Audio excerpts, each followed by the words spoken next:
اعوذ باللہ من الشیطان الرجیم بسم اللہ الرحمن الرحیم السلام علیکم ورحمۃ اللہ وبرکاتہ۔ احکام و تجوید کلاس میں آپ سب کا خیر مقدم۔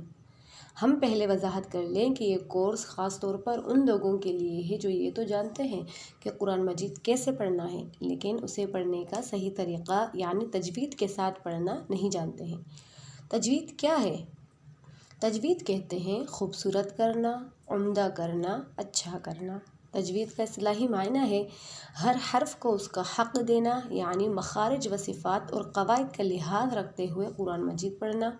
قرآن مجید اللہ تعالیٰ نے حضرت جبرائیل علیہ السلام کے ذریعے حضرت محمد صلی اللہ علیہ وسلم پر نازل کیا۔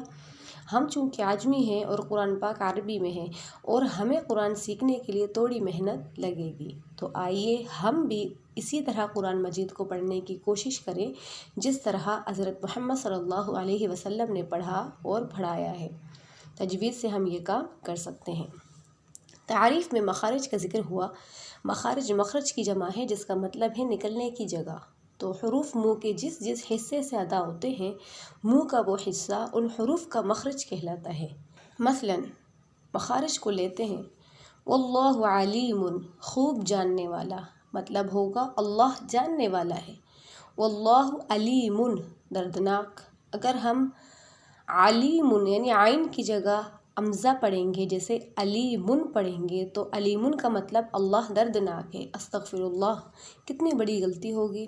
اسی طرح تعریف میں صفات کا ذکر ہوا کہ حروف کو ان کے مخارج سے صفات لازمہ اور صفات عارضہ کے ساتھ ادا کرنے کو تجوید کہتے ہیں۔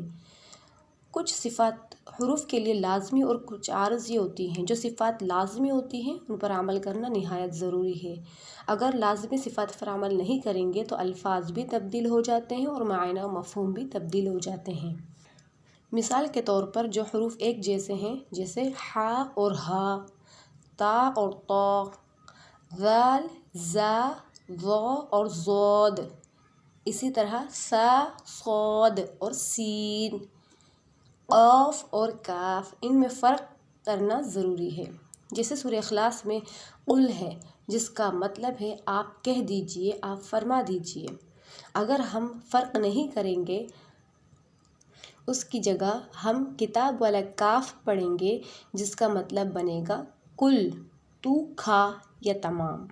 اگر ہم فرق نہیں کریں گے، قل کی جگہ کل پڑھیں گے تو لفظ بھی بدل جائے گا اور معنی و مفہوم بھی بدل جائے گا۔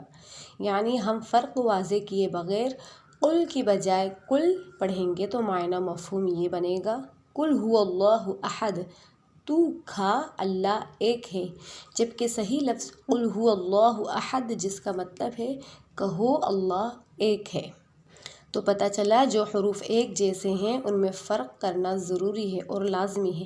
اگر ہم فرق نہیں کریں گے تو معنی و مفہوم بھی بدل جائے گا، لفظ بھی بدل جائے گا اور نیکی کمانے کے بجائے الٹا ہم گناہگار قرار دیے جائیں گے۔ یہ صفات لازمہ ہے۔ اسی طرح کچھ حروف ایسے ہیں جنہیں لمبا کرنا ہوتا ہے اور ہم لمبا نہیں کرتے، اور کچھ حروف ایسے ہیں جنہیں لمبا کرنا نہیں ہوتا اور ہم لمبا کرتے ہیں، یعنی کھینچ کر پڑھتے ہیں۔ یہ لمبا کرنے نہ کرنے سے معنی و مفہوم بدل جاتا ہے۔ مثال کے طور پر اللہ رب العزت نے قرآن پاک میں ارشاد فرمایا ہے ان اللہ لا يحب المعتدین، بے شک اللہ تعالیٰ حد سے بڑھنے والوں کو یعنی زیادتی کرنے والے کو پسند نہیں فرماتا۔ اب یہاں پر لا يحب کے لا کو کھینچ کر پڑھیں گے ایک الف کے برابر، تو ترجمہ بنے گا اللہ پسند نہیں فرماتا، اور اگر ہم کھینچ کر نہیں پڑھیں گے تو لفظ بنے گا ان اللہ لا يحب المعتدین۔ ہماری اس چھوٹی سی غلطی سے مطلب بنے گا بے شک اللہ تعالیٰ زیادتی کرنے والوں کو ضرور پسند فرماتا ہے۔ تو پتہ چلا جو صفات لازمی ہیں ان پر عمل کرنا ضروری ہے۔ اسی طرح صفات عارضہ وہ صفات ہیں اگر ان پر عمل کر لیں گے تو قرآن پڑھتے ہوئے قرآن پڑھنے میں خوبصورتی پیدا ہوگی اور آواز میں خوبصورتی پیدا ہوگی۔ اگر عمل نہیں کریں گے تو معنی و مفہوم تو چینج نہیں ہوں گے لیکن الفاظ کی خوبصورتی میں کمی آ جائے گی۔ مثال کے طور پر انا، یہاں انا میں نون مشدد ہے اور نون مشدد کا قاعدہ ہے کہ نون مشدد کو گنہ کر کے پڑھتے ہیں۔ اگر ہم یہاں گنہ نہیں کریں گے یعنی گنہ کیے بغیر پڑھیں گے تو انا پڑھیں گے، معنی مفہوم تو نہیں بدلے گا لیکن اس الفاظ کی خوبصورتی میں کمی ضرور آ جائے گی۔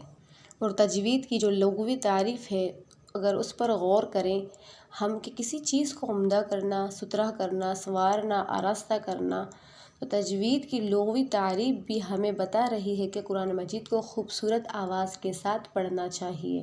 اور نبی دو عالم صلی اللہ علیہ وسلم ارشاد فرماتے ہیں زین القرآن باصواتکم، قرآن کو اپنی آوازوں سے زینت دو۔ ایک اور جگہ آپ صلی اللہ علیہ وسلم نے ارشاد فرمایا ہے من لم یتغن بالقرآن فلیس منا، جو شخص قرآن مجید کو خوش الحانی یعنی اچھی آواز سے نہ پڑھے وہ ہم میں سے نہیں۔ استغفر اللہ او کما قال رسول اللہ صلی اللہ علیہ وسلم۔ یاد رکھیے اچھی آواز سے پڑھنا کافی نہیں اگر حروف کے مخارج صحیح نہ ہوں، حروف کی صفات درست نہ ہوں اور تجوید کے قواعد میں غلطیاں ہوں۔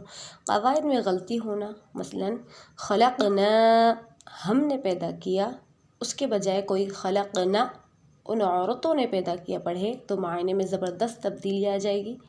تلاوت کے دوران ہم سے غلطیاں اس لیے ہوتی ہیں کہ ہم نے اسے صحیح طریقے سے نہیں سیکھا یا نہیں سکھایا گیا، اور مادری زبان جیسے اردو وغیرہ کا اثر ہے اس میں، یا تجوید کا پتہ ہی نہیں چل سکا یا سیکھا ہی نہیں۔